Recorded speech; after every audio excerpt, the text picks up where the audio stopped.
كذا يوم اكتشفت ان انا بيحصل لي حاجه كده وانا نايم. انا ببقى نايم مش واعي باي حاجه، مش مدرك اللي انا بعمله. ببقى نايم على السرير مفتح عيني، عمال اطلع رغاوي من بقي وعمال اتحرك بقى كده وارفض واعض على اللسان حاجات. ساعتها بقى انا كنت داخل في جو اللي هو القصص الرعب وفيديوهات الرعب، كنت اتفرج عليها برضه بعد 2 بالليل والافلام والحاجات دي. صحيت قبل الفجر بنص ساعه سامع صوت حد بيكلمني، حد بيقول لي كلام انا مش فاهمه. وانا بتوضى المرايه اللي قدامي انا شايف فيها شخص ورايا، بني ادم. انا شايف ورايا بني ادم بس انا معرفوش. سودة، العين سودة كامله، مش اللي هو الحته دي بس سودة، لا العين كلها سودة. انا زي اي بني ادم طبيعي، انا لو شفت المنظر ده طبيعي ان انا بصيت ورايا في ثانيه واتخضيت. ملقتش حد وانا بصلي، نفس الكلام اللي كنت سامعه في الحلم الاول تاني، نفس الكلام بس انا مش عارف اميزه.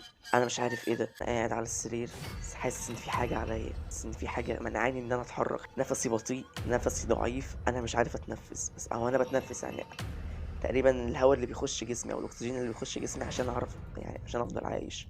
مش عارف اتكلم بس انا حاسس بنفس معايا، حاسس ان في حد بيكلمني، حاسس ان في حد معايا في الاوضه. لقيت صوت في ودني بيقول لي ما تحاولش تنام لانك مش هتعرف. كملت صلاه، خلصت، حاولت انام ما عرفتش. اللي بيجيني وانا نايم ده الجاثوم. لقيت نفسي في بيت مكون من دور واحد قدام المدرسة بتاعتي وانا في ابتدائي. هو فعلا كان في بيت قدام المدرسة بتاعتي وانا في ابتدائي. البيت ده من زمان هو بتاعي ان هو فيه عفاريت وجن والجو ده. انا في يوم كان مرسوم على الباب بتاع البيت الوش اللي هو الدايرة العادية دي، ونقطة هنا ونقطة هنا وابتسامة كده بتضحك. لقيت نفس الوش بس مش بيضحك، لا عابس. انا في البيت ده ونفس الشخص اللي بيجيلي وانا واقف في الحمام قدامي في المراية، واقف جوه في البيت بيقول لي تعالى. خرجت من البيت لقيته بره، دخلني البيت، زقني على البيت، لقيته تاني جوه. ببص ورايا لقيته ورايا. انا متزاول، انا ابص قدامي الاقيه قدامي، ابص ورايا الاقيه ورايا. صحيت من النوم الشخص ده واقف قدامي، اتخضيت في ثانيه ما لقيتوش. كانت ساعتها بقى الحاله اللي بتجيلي دي اللي هو الرغاوي وان انا متشنج واعمل دي، كانت عماله تزيد معايا. العلاج مش بيعمل اي حاجه، بتزيد معايا وبس. فانا هنا اتاكدت كذا حاجه. اول حاجه ان الحاله اللي بتجيلي دي ده مش مرض او كهرباء زي على المخ زي ما الدكتور بيقول. تاني حاجه ان انا لما دخلت البيت وانا صغير ده اثر عليا دلوقتي. تالت حاجه ودي اللي كنت عايز اعرفها، مين اللي بيجيلي كل يوم مش مخليني عارف انام وبيقول لي تعالى. السلام عليكم فيديو جديد وعودة جديدة ويلكم تو ان ماي روم. فيديو جديد وشهر جديد والسنة جديدة وانتي لسه في مخي ثابتة زي الموناليزا. ايه طبعا مش محتاج اقول ان انا اتأخرت كتير وان انا قعدت كتير عشان اعمل الفيديو ده. قعدت كتير جدا وطلب مني مجهود كبير، مجهود جبار بصراحة، يعني عشان اقوم من على السرير اللي ورايا ده واجي اقعد على الكرسي ده عشان اصور. فيا ريت قبل ما نخش في الموضوع على طول تنزل تحت تعمل لايك، دوس على زر السبسكرايب لو انت مش عامل سبسكرايب، يعني عشان لما انزل فيديو جديد ان شاء الله قريب ان شاء الله يعني يوصلك ان انا نزلت فيديو جديد. طيب يلا بينا نبدأ. الجزء التاني من الفيديو اللي قبل اللي فات اللي هو نزل تقريبا من سنتين. بعد ما صحيت من النوم لقيت الشخص ده قدامي فجأة اختفى.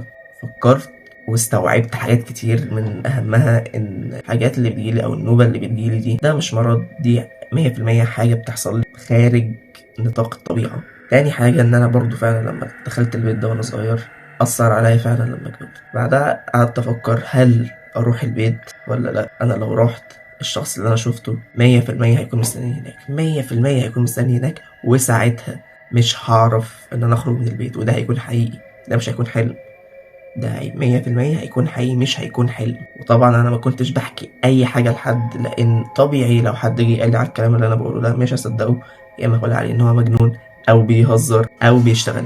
فما كنتش بحكي لحد او ما كنتش بقول اي حاجه لحد. طبعا كلنا عارفين 2020 كانت عامله ازاي ساعتها، وكان الشتاء كان عامل ازاي. احنا بسبب الشتاء وبسبب المرض اللي مش هينفع نقول اسمه اللي انتشر ده اجلنا الدراسه، خلينا ثانوي كده من غير اي حاجه، وده اثر عليا بحاجات كتير. المهم في الأيام اللي فاتت دي شهور مش بعرف أنام نهائي، وده حتى تشوف تحت عيني اهو. فضلت سهران لحد الفجر. كل الشهور دي كان نفس الحلم بيتكرر معايا، إن أنا في البيت والشخص ده قدامي، أبص ورايا ألاقي ورايا جنبي يميني شمالي معايا في كل حتة. طول الشهور دي الحلم ده بيراودني مبيتقطعش، هو نفس الحلم. لحد ما في يوم 9/12/2020 قررت إن أنا أروح البيت. أنا أروح، لازم أعرف في إيه اللي بيحصل لي. ولكن استنيت لحد بعد الفجر، لأن المعروف أو المقال عنه إن الجن بيظهر بعد المغرب لحد الفجر، حد يعني قبل صلاة الفجر. قلت خلاص انا هروح بعد الفجر، دي حاجه تبقى مضمونه برضه عشان ما يبقاش في ناس رايحه كتير وجايه فمحدش ياخد باله او محدش يشوفني وانا جوه. الفجر اذن، نزلت صليته، خلصت، اتمشيت لحد البيت. وقلنا البيت ده كان قدام المدرسه بتاعتي وانا في ابتدائي. البيت طبعا مكسر وفي طوب مرمي في كل حته وحاجات كده سودا متعلمه على البيت، تحس ان هي اثار دخان. دخلت البيت لقيت نفسي في اوضه النوم على طول. بيت دور واحد وفي الباب بتاعه وفي حتة تانية كده من ورا مكسورة، حيطة كده مكسورة. أنا دخلت من الحيطة المكسورة دي لقيت نفسي في أوضة النوم، سرير، ترابيزة خشب كده متكسرة على الأرض وبس. وده طبعا على ظهير النور مش بتقيد لأن أصلا مفيش لمض ولا في أي حاجة. تحت فلاش الموبايل لقيت على السرير دم. دم بتحسه إن هو لسه محطوط دلوقتي ولكن هو ناشف. هو الدم أحمر 100% أحمر، مفيش حتى سنة بهتان، هو أحمر بس ولكن ناشف. لما حطيت إيدي على السرير وحطيت إيدي على الدم حسيت بكهرباء. أول ما دخلنا البيت استقبال رهيب. السرير اللي قدامي عليه دم، بحط إيدي على السرير بحس بكهرباء. وإيه كمان، دورت شوية في الأوضة مكانش فيها أي حاجة تتقال، لكن طبعا الأرض تراب كتير وفيها رمل. ببص على الأرض لقيت آثار رجلين، مش جزمة، مش كوتشي، مش كروكس، لا ده الرجلين اللي هي الطبيعية كده، صوابع كده معمولة على الأرض. في حد هنا في البيت، وفي ناس بتيجي تقعد هنا وفي ناس بتخش، بس اللي هيخش البيت أنا هيخش هو حافي ليه؟ خرجت من الأوضة لقيت نفسي في الصالة بتاعة البيت، والصالة كانت فاضية تماما، مفيهاش أي حاجة غير مكتب كده صغير كله تراب واسود. فجيت أفتح الدرج بتاع المكتب لقيت فيه كده دفتر أو زي كتاب، الغلاف بتاعه جلد ولونه بني ومش مكتوب عليه أي حاجة. فبفتح الدفتر ده لقيت طبعا كل حاجة فيه فاضية والورق كله فاضي. الورق أبيض مفيش سن التراب فيه، ولكن مكتوب في أول صفحة في أول سطر: ده ليك. ده لمين؟ ليا. هو كان مستنيني او كان عارف ان انا هاجي عشان كده ساب لي الكتاب ده. شوف لسه الكتاب، سمعت صوت من ورايا بيقول انت بتعمل ايه هنا؟ طبعا اتخضيت، الكتاب اتوقع مني على الارض. ببص ورايا كده والتليفون بيتهز، لقيت راجل كبير بجلابيه وبدقن كده بيضه كده وكبيره شويه. بقول له لا مفيش، انا كنت لسه خارج من صلاه الفجر وكنت بتمشى شويه، شفت البيت ده وسمعت صوت جوه. قال لي سمعت صوت مين؟ قلت له سمعت صوت قطه. قال لي قطه؟ قلت له ايوه قطه، انا سمعت صوت قطه جوه كده عماله تعيط وحسيت ان هي مثلا رجليها متعوره او اي حاجه، دخلت اشوف. قال لي طب ايه اللي في ايدك ده؟ قلت له ده الكتاب بتاعي ده اصل انا طالب في ثانويه عامه. ساعتها ما كنتش لسه اصلا دخلت ثانوي، كنت لسه يعني داخل في اولى ثانوي. ده كتابي وكنت خارج ورايح لواحد صاحبي وهنذاكر مع بعض والجو ده. قال لي هو جالك؟ قلت له هو مين؟ قال لي اللي انت جاي له هنا البيت جالك، شفته. بالصدمه نزلت عليا، انت عرفت منين ان هو جالي او عرفت منين ان في حد جالي؟ قال لي طب تعالى كده اخرج من البيت، تعالى نشوف احنا الحوار ده. خرجت معاه من البيت بتاعه بعد دقيقتين. هو كان البيت التالت، وكان في كده تحت البيت بتاعه دكة بيقعد عليها كده ومثلا تحت البيت عنده. فقال لي هتشرب شاي؟ قلت له ماشي اشرب شاي، بس لو في قهوة هيبقى احسن. قهوتك ايه؟ قلت له عايز قهوة سادة. ام حسن قهوة سادة والشاي بتاعي. الشاي جه والقهوة جت. فبقول له هو في ايه؟ انت عرفت منين ان في حد جالي من البيت ده؟ وقال لي ان انا لازم اجي. اللي انت شفته ده شاب؟ قلت له ايوه. قال لي بدقن. قلت له ايوه. ده محمود. قلت له محمود؟ مين محمود؟ طيب اسمك ايه يا حاج؟ قال لي انا عمك مصباح. ماشي يا حاج مصباح، مين محمود وحكايه البيت ده؟ قال لي محمود ده كان عايش مع ابوه وامه في البيت ده من زمان. ابوه كان راجل بسيط وكان كل يوم بيصحى الفجر ينزل يصلي وبيرجع تاني يشوف ايه هي طلبات البيت ويجيب فطار ويفطر هو ومراته وابنه. وامه كانت ست غلبانه، كانت عايشه في البيت ده ما بتخرجش منه. جوزها هو اللي بيجيب الاكل، هو اللي بيجيب المصاريف، هو بيعمل كل حاجه. وابنهم محمود عنده 27 سنة، ما فلحش في دراسة، ما فلحش في شغلانة، قاعد في البيت ما بيعملش حاجة. وكان كل يوم ينزل ما بيرجعش غير وش الفجر، عينه تبقى كلها حمرا وشارب وحالته بالبلل الأسود. طب وبعدين في يوم هو منزلش صلاة الفجر، محمود رجع البيت وطبعا أبوه شافه عينه حمرا وشارب ومش حاسس باللي هو فيه. أبوه زعله شوية واتخانق معاه. محمود سابه ودخل أوضته. أبوه دخل الأوضة وراه لقاه بيطلع مسدس من المسدس. قال لي ايوه مسدس. مع العيال ساعتها بقى كانوا ماشيين بمطاوي ومسدسات عشان يثبتوا اي حد ماشي ولا علشان لو حد طلع عليه. ابوه لما شاف المسدس حاول يشده منه، ده يشد وده يشد، ده يشد وده يشد. الطلقه طلعت جت في ابوه. ابوه وقع على الارض، دمه بيتصفى قدامه ومات. أمه صحيت على صوت ضرب النار، خرجت تشوف ايه، لقت محمود ماسك المسدس وأبوه مرمي في الأرض. بس بتقول له أنت بتعمل ايه وهتصوت، قام ضربها هو كمان بالنار واترمت. قلت له يعني محمود قتل أبوه وأمه؟ قال لي أيوه قتل أبوه وأمه. هو ساعتها بقى ما كانش داري ولا كان حاسس بأي حاجة. قلت له طب وبعدين؟ بقى خرج وطلع يجري، والناس كانت خارجة ساعتها من الجامع، شافته وهو بيجري، دخلوا على البيت لقوهم ميتين، وعرفنا ساعتها إن هو اللي قتله. في بيت هنا بقى كان في حد ساكن جنبه، سمع السويت وسمع كلام أبوه وسمع كل حاجة. بس كده أحسن، كده أحسن. الكاميرا كانت عمالة تيجي كده يمين، بالنسبة لك كده هيبقى شمال، بس هي بالنسبة لي عندي أنا يمين عشان أنا مثبتها تثبيتة يعني. المهم كده أحسن. كان جنب البيت بتاع محمود وأهله كان في بيت تاني، كان في ولد كده صغير سمعهم هما بيتخانقوا وهما بيتكلموا، فسمع كل الحوار. فلما احنا جينا وخرجنا من الجامع وسمعنا لقينا أبوه وأمه ميتين. الواد ده هو اللي قال لنا على اللي حصل. طبعا خدنا الناس دي وقلنا لهم جنازة وصلينا عليهم وغسلناهم ودفناهم، لأن محمود فص ملح وداب ومحدش عرف يجيبه تاني. المهم بعد كام سنة محمود رجع تاني البيت، كان راجع وشه متغير، بطل كل حاجة وبقى راجل محترم وبيشتغل وبقى معاه فلوس كمان. فرجع البيت لكن ما كانش بيقعد فيه. ما كانش بيقعد فيه ازاي؟ امال ازاي رجع وازاي؟ قال لي كان بيجي من الظهر وكان بيروح الفجر مع صلاة الظهر وبيروح بعد صلاة الفجر. قلت له طب ايه السبب؟ قال لي ما انا جاي لك في الكلام، هو انت مستعجلني وانت مش مخليني اقول كلمه؟ قلت له يا حاج انا اسف، انا اسف يا حاج. كمل. فاول مره جه البيت كان جاي ومعاه واحد كده بجلابيه سودا وبدقن بقره. ليه في اول مره لما الراجل ده جه معاه محمود ساب الراجل ده في البيت ومشي هو، ومن ساعتها الراجل ده كان قاعد جوه. فضل على الحال ده 3 شهور، كل يوم يجي 12 الظهر يروح الفجر. لحد ما في يوم كنت خارج من صلاة الفجر برضه وجينا لقينا البيت بيتحرق. قلت له بيتحرق؟ ايوه ما تستغربش، انت مش شايف اصلا البيت هو متدغدغ ازاي وفي حاجات سودة متعلمه؟ خارجين من الصلاه لقينا البيت بيتحرق وفي حاجات سودة عماله تطلع فوق في السماء وحاجات سودة بتنزل. البيت عمال يتكسر من كل حته، طوب عمال ينزل، اساس البيت عمال ينزل لوحده. وفجاه لقينا الحيطه بتاعت البيت انت دخلت منها بتتفتح كده لوحدها وبتنفجر لوحدها. قلت له انت عرفت منين ان انا دخلت منها؟ قال لي يا ابني انا شايفك من وانت لسه على اول الشارع ورايح البيت، يعني ما جاش معاك سكه خالص. انا كنت اقوله في الاول لا يا عم انا كنت عارف كل حاجه، اول ما شفتك داخل البيت قلت 100% لك حاجه او عرفت حاجه. قلت طب ماشي يا حاج كمل. قال لي لما الحيطه انفجرت لقينا الراجل اللي كان جاي مع محمود في اول يوم ده خارج من البيت وبيجري. مسكناه وقلنا له في ايه اللي حصل ومش ايه اللي حصل. قال لي لا ده لازم اجري ولازم امشي ومش لازم. طفينا النار ودخلنا لقينا محمود مرمي على السرير ومقتول والدم نزل كله على السرير، ولكن جثته ما حصلهاش اي حاجه لان كان في دايره كده على السرير وكلام مكتوب على الحيطه. قلت له ايوه الكلام ده انا شفته لما دخلت البيت. قال لي ما هو الكلام اللي انت شفته ده دي كانت طلاسم، في منها ايات من القران مكتوبه بس هي في الاساس طلاسم سحر.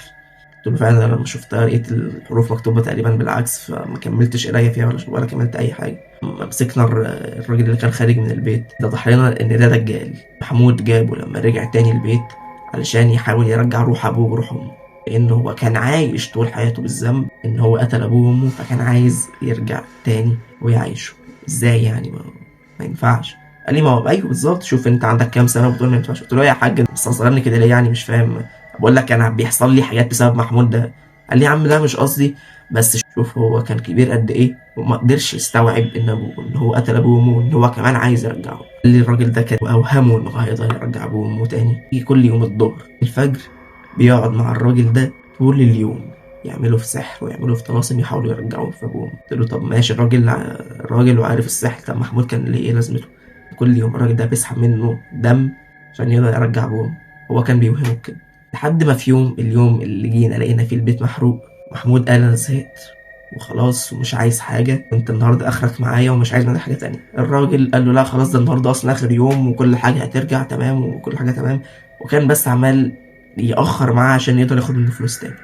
ففكر انه يعمل حاجه جديده بدل كل يوم، وقال له ماشي انت خلاص بقى، انت النهارده اخر يوم، النهارده اخر خطوه، انت هتنام على السرير، هنعمل كده دايره حواليك وهتاخد الكتاب ده معاك تحطه في ايدك كده وتقفل بيه. يعني هتعمل كده وتغمض عينك وتكتم نفسك، ومهما حصل اوعى تفتح عينك او اوعى ترجع تتنفس تاني.